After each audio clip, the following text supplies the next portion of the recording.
To the defensive backfield, I think that there is a guy from modern day named Danny Lang who has been just enamored with Ohio State. When he got his offer last year, he said, I cried and hugged them.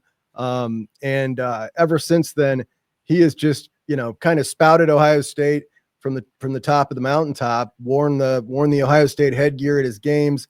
What do you think of Danny as a player? And what do you think of the odds of the Buckeyes getting the top 200 overall commit Danny Lang out of modern day now that the curse is broken, double broken? Yes, the curse is broken. And so now we get to sit here and talk about how they're going to get all of those guys now. But,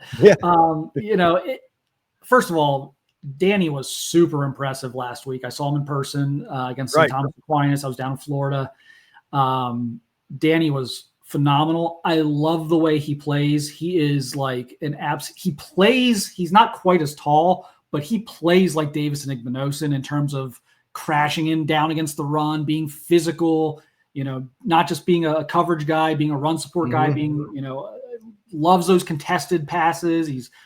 Had a great matchup with Julius Jones Jr. at St. Thomas Aquinas, who I think is one of the best receivers in the 2027 class. I think Julius Jones Jr. is unbelievable. Now he's probably a Notre Dame lock. That's where his dad played.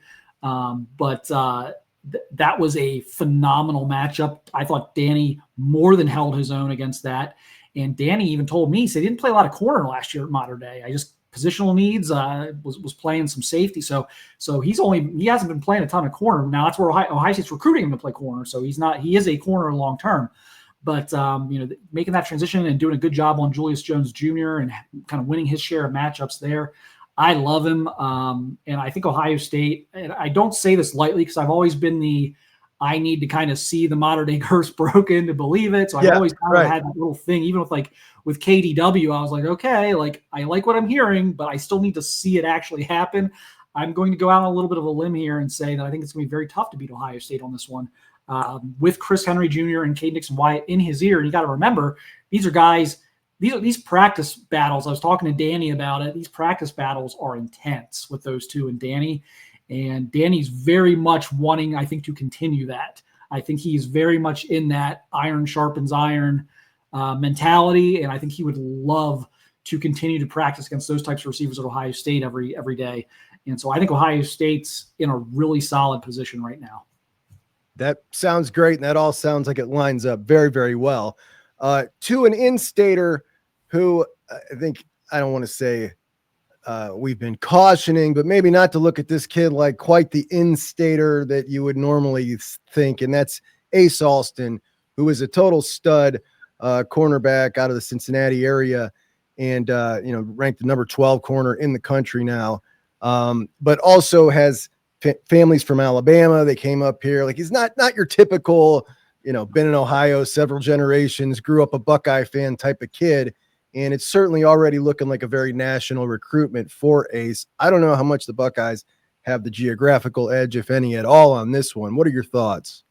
No, I think you're right. I think this is not a lock for Ohio State by any stretch of the imagination.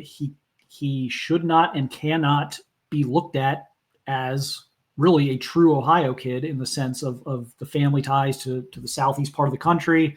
Did not grow up like a diehard Ohio State fan, watched some SEC schools, watched the Buckeyes too, but, not a kid who's just like going to crawl on his hands and knees to Columbus to play for Ohio State. So you have to truly recruit him. You have to win the recruiting battle. Tim Walton has done a very good job so far. Tim Walton has made Ace feel like very much like a priority. I've talked to Ace numerous times. I actually coach Evan Dreyer down there at Anderson introduced me to Ace and Antoine Higgins, who they've also offered going into their freshman years. So I've known those guys a while and kind of got to know about them and their games and everything. And Ace is going to give Ohio State every opportunity to win the recruitment. So I don't want to sit here and say, well, he's just not going to Ohio State because he didn't grow up a Buckeye fan. And so, but they, it's not one of those things where it's like, if Ohio State just doesn't screw it up, they win the battle like with some of these other Ohio kids. That's not how this one's going to go. They are going to have to win it.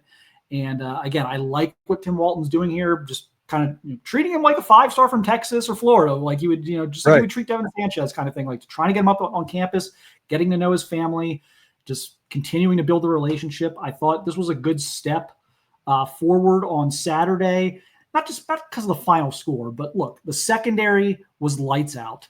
The corners were tremendous. Jermaine Matthews, fellow Cincinnatian, maybe one of the players of the game, big time game there. The depth chart actually sets up very nicely if you're a 27. A lot of these guys are going to be off to the NFL out of the program by the time he gets there. It's not like a bottleneck or anything at corner right now if you're a 27 kid.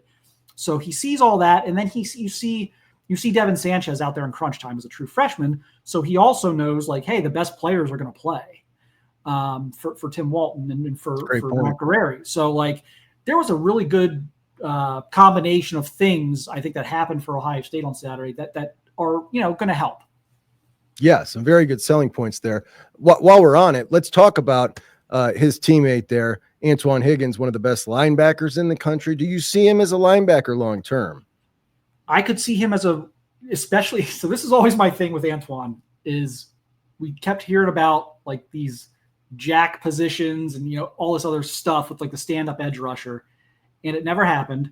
And by the way, I'm going to take a look. Let me take a quick victory lap. The people who said Larry Johnson was preventing Jim Knowles from running odd fronts, can we go back and watch the tape on Saturday? Did Matt Patricia have to run that by Larry Johnson? It doesn't sound like Larry Johnson was keeping anybody from running an odd front, by the way. We saw on Saturday with Matt Patricia's defense. So I think a lot of that was overblown. I think now that we've seen that they are going to run some odd fronts, I think Antoine Higgins as an edge rusher is beyond intriguing. And he does a lot of that stuff for Anderson. He is explosive off the edge. He's every bit of 6'3". He's like 225, 230. He's not going to be 6'5", 275. He's not going to be Joey Bosa or Chase Young, but he could easily be 6'3.5", 245, 250, just like Jonathan Cooper was. And I could totally see that. And so for the people who are like scared about defensive end recruiting, there's another guy that I think you have to at least consider. I mean, he's a bigger body than CJ Hicks. So, I think that's very intriguing for me. We'll see if Ohio State agrees. I don't know that yet. But the fact that they are running odd fronts now makes me think that's a real possibility. There doesn't seem to be anything off the table. When I saw Caden Curry lining up as a nose tackle, all right, all bets are off, man. We're all over the place now. Like, anybody is anywhere. I mean, we're going to see, I don't know, this is where you play and that's all you play. That's kind of by the wayside with this whole front seven. They were all everywhere. It was really fun to see, obviously advantageous if you got the players smart enough and you can teach it and get it installed. Not everybody can run like that. And I was so impressed that they were able to do that week one with all the moving parts. One guy messes up his assignment and it's cooked. Really, really impressive stuff. And I think very, very advantageous for recruiting because, a lot of these guys want to play different spots. They want to get sacks. They want to go after that. So good stuff with that. Yeah, and just real quick, I would like to make a point where Tony Girdman put this on Twitter. He did a graph, a chart of where he did. I got it, Mark. I'll pull it up. Okay. He did a chart of where, because this is actually my comp for Higgins, is Arvell Reese. And look at where Arvell's lining up on a lot of these plays. He's obviously the circle out there. And you see a lot of him lining up on the edge. You see him lining up inside over top of guard or a tackle. That is what Antoine Higgins can do. So if nothing else, even if Higgins is considered a linebacker by Ohio State, look for him to play that type of role where he's lined up as an edge rusher, where they move him around in different gaps. He's a very, very instinctual player, a guy who like gets north and south in a hurry, explosive. Like Arvell is kind of my comp. I had questions about Arvell coming out of high school in terms of his position. Like, would he grow into an edge? Would he be a true linebacker? And the answer under Matt Patricia is that, well, he's going to play everywhere, which I think is the best answer because Arvell's a freak.